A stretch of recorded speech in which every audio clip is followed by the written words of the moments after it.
सुखीपुर गांव में मोहन नाम का एक अंधा अनाथ लड़का रहता था। वह मंदिर के बाहर बैठकर भीख मांगकर गुजर बसर करता था। गांव में शंकर चाचा थे जो बचपन से मोहन की देखभाल करते थे। मोहन उन्हीं के साथ रहता था और वे उसे सुबह मंदिर के बाहर छोड़ जाते थे, रात के समय उसे अपने घर ले जाते थे। इसी तरह समय बीत रहा था।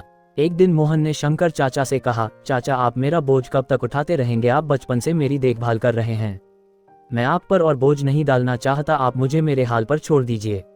शंकर चाचा ने कहा, मैं तुझे अपना बेटा मानता हूं और तू मुझे छोड़कर जाने की बात कर रहा है। अगर तेरी जगह मेरा सगा बेटा होता तो क्या मुझे छोड़कर चला जाता? ये सुनकर मोहन रोने लगा। तब शंकर चाचा ने उसे समझाते हुए कहा, तू गणेश जी के मंदिर के बाहर बरसों से भीख मांग रहा है, समझ ले तू उनकी शरण में है, उनकी पूजा किया कर, वे ही तेरी रक्षा करेंगे। मोहन ने कहा, चाचा हम भिखारियों को मंदिर में जाने की इजाजत नहीं है, मैं तो मन ही मन गणपति जी को याद कर लेता हूँ। तब शंकर चाचा ने कहा, बेटा तू चिंता मत कर, एक दिन सब ठीक हो जाएगा, चल अब सो जा, रात काफी हो गई है। अगले दिन शंकर चाचा मोहन को लेकर गणेश जी के मंदिर पहुंचे। तभी मंदिर के पुजारी ने उन्हें रोका और कहा, अरे इस भिखारी को कहाँ मंदिर के अंदर ला रहे हो? ये तो हर दिन मंदिर के बाहर बैठता है, इसे मंदिर के बाहर ले जाओ।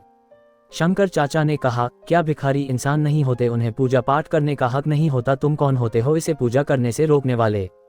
इस पर पुजारी बिगड़ गया और उन्हें मंदिर से बाहर निकाल दिया। तब मोहन ने कहा, चाचा रहने दो, मैं यहीं से भगवान की पूजा कर लूंगा, आप मुझ अंधे के लिए झगड़ा मत करो, कहीं पुजारी को गुस्सा आ गया तो यह मुझे मंदिर के बाहर भी बैठने नहीं देगा। ये कहकर मोहन अपनी पुरानी जगह जाकर बैठ गया। शंकर चाचा वापस अपने घर चले गए। मोहन बैठकर भीख मांग रहा था, तभी उसे किसी के रोने की आवाज सुनाई दी। उसे लगा कोई बच्चा रो रहा है। उसने टटोलते हुए पूछा, तुम कौन हो और क्यों रो रहे हो? तब उस बच्चे ने कहा, मुझे भूख लगी है और मंदिर के पास की दुकान में बहुत अच्छे लड्डू रखे हैं, लेकिन मेरे पास पैसे नहीं हैं। मोहन ने कहा, कोई बात नहीं, तुम मेरे पैसे लेकर लड्डू खरीद कर खा लो। ये कहकर मोहन ने अपने पैसों में से उसे 5 रुपये दे दिए। कुछ देर बाद वह बालक मोहन के पास आया और बोला, मैं 2 लड्डू लाया हूँ, एक आप खा लो। मोहन ने कहा, नहीं तुम दोनों लड्डू खा लो, तुम्हारा नाम क्या है? उस बालक ने कहा, मेरा नाम गगन है, मैं पास ही मेरा घर है, मेरे माता पिता सुबह काम पर चले जाते हैं, मैं मंदिर में खेलने आ जाता हूँ। ये कहकर वह बालक चला गया। अगले दिन से हर दिन वह बालक आता, मोहन उसे 5 रुपये देता और वह लड्डू खाकर चला जाता था। एक दिन वह बालक आया तो उसने मोहन से कहा, तुम रोज मुझे 5 रुपये देते हो, कभी मना नहीं करते। तब मोहन ने कहा, गगन मैं गणेश जी को लड्डू का भोग लगाना चाहता हूँ, लेकिन हम भिखारियों को मंदिर के अंदर नहीं जाने देते। जब तुम लड्डू खाते हो तो मुझे ऐसा लगता है जैसे गणेश जी खुद भोग लेने मेरे पास आ गए, तुम रोज आया करो, मैं तुम्हारा इंतजार करूंगा। इसी तरह समय बीतता रहा। एक दिन गगन ने मोहन से कहा, मैं अब तुमसे मिलने और लड्डू खाने नहीं आ सकूंगा, मेरे माता पिता दूसरे गांव जा रहे हैं।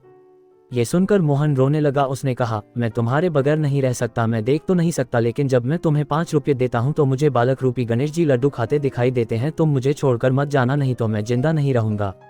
तब गगन ने कहा, अच्छा ठीक है, तुम मेरे साथ मेरे घर चलो, मेरे माता पिता से बात कर लेना, अगर वे मान गए तो मैं रोज तुम्हारे लड्डू खाने आता रहूंगा। मोहन गगन के साथ चल दिया। काफी दूर चलने के बाद उसने पूछा, गगन लगता है हम बहुत दूर आ गए, तुम्हारा घर कहाँ है? गगन ने कहा, बस पहुंचने ही वाले हैं। कुछ दूर चलने के बाद मोहन ने फिर पूछा, लेकिन कोई उत्तर नहीं मिला। मोहन ने पुकारा, गगन गगन तुम कहाँ हो? लेकिन कोई जवाब नहीं मिला। मोहन घबरा गया। तभी उसका पैर किसी पत्थर से टकराया और वह गिर पड़ा। उसके सिर में तेज दर्द हो रहा था। वह उठा और उसने आंख खोलकर देखा तो सामने गणपति जी खड़े थे। मोहन उनके पैरों में गिर गया।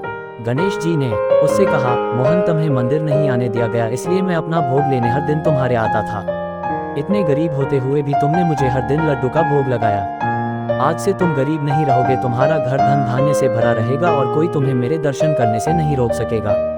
ये कहकर भगवान अनंत ध्यान हो गए। मोहन की आंखों की रोशनी वापस आ गई थी। वह अपने घर आ गया। वहां उसने देखा एक कोने में सोने चांदी रुपये के ढेर लगे हैं। अगले दिन से मोहन नए कपड़े पहनकर शंकर चाचा को साथ लेकर गणेश जी के मंदिर जाने लगा। अब उसे किसी ने नहीं रोका भगवान की पूजा करने से। हे विघ्नहर्ता, अपने भक्तों पर सदा कृपा बनाए रखना। Please like, comment, share, subscribe my channel.